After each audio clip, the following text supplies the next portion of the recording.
Sa voix est elle aussi particulière, mais dans un autre registre. L'imitateur Gérald Dahan a accepté de nous livrer son petit coin de paradis en Charente. Originaire de Cognac, l'humoriste reste très attaché et actif dans sa ville natale. Jérôme Villain et Antoine Morel. Les rives de la Charente, à Cognac. Et cette chanson, Phil, de Robbie Williams. Come on, hold my hand. I wanna contact Une combinaison qui fait le bonheur de Gérald Dahan. Not sure I understand this role I've been given.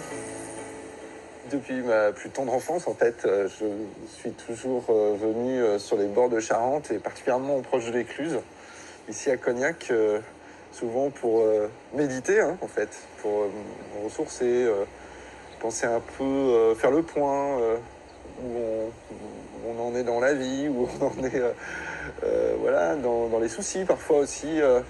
Je viens ici lire la presse et essayer de m'inspirer, décortiquer les informations et écrire au calme. Gérald Dahan est né à Cognac en 1973. C'est ici, sur les bords du fleuve Charente, qu'il a un jour l'idée de prendre pour pseudo le nom de sa tante maternelle. Ce fleuve et ses lieux ne cessent d'inspirer l'humoriste, tout comme ils ont inspiré un autre illustre charentais.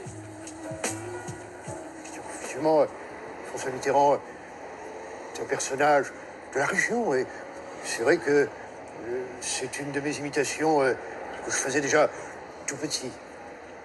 Ce qui a valu à Gérald de remporter à 12 ans le titre du plus jeune imitateur de France. 2 ans plus tard, il fait sa première scène ici, dans cette boîte de nuit, toujours sur les rives de la Charente. Ah oui, là, c'est vraiment les débuts. Un lieu où il n'était pas revenu depuis 20 ans. Oh oh oh!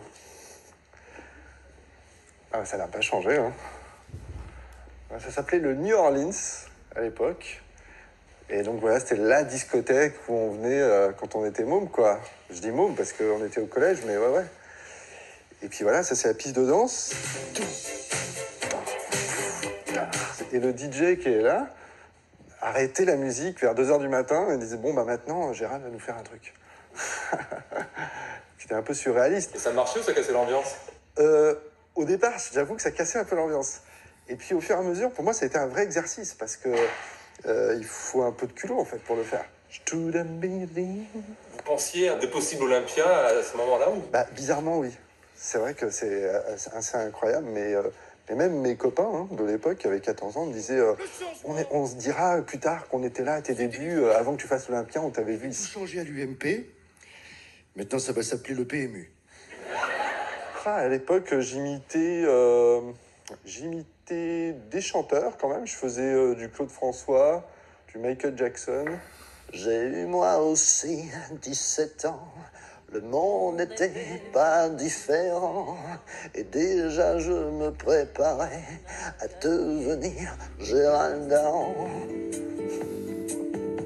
J'ai eu moi aussi 17 ans, mais qu'ils sont loin, mes 17 ans. Après avoir longtemps vécu à Paris, Gérald Dahan et sa famille ont profité de la crise du Covid pour retourner vivre en Charente. L'imitateur est devenu au fil des ans producteur et directeur artistique. C'est un espace incroyable.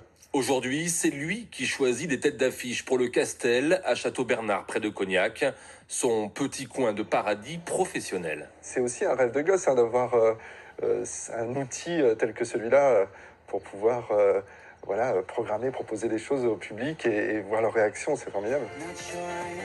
Gérald Dahan et la Charente, c'est donc une véritable histoire d'amour sincère entre un lieu et un artiste. Et les deux sont tout simplement inimitables.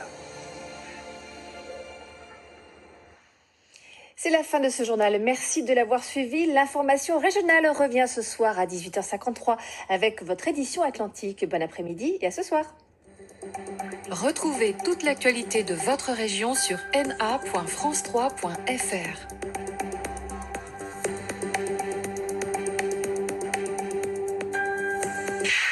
Retrouvez votre journal régional sur NOA, votre chaîne 100% Nouvelle-Aquitaine, disponible sur les box TV ainsi que par satellite.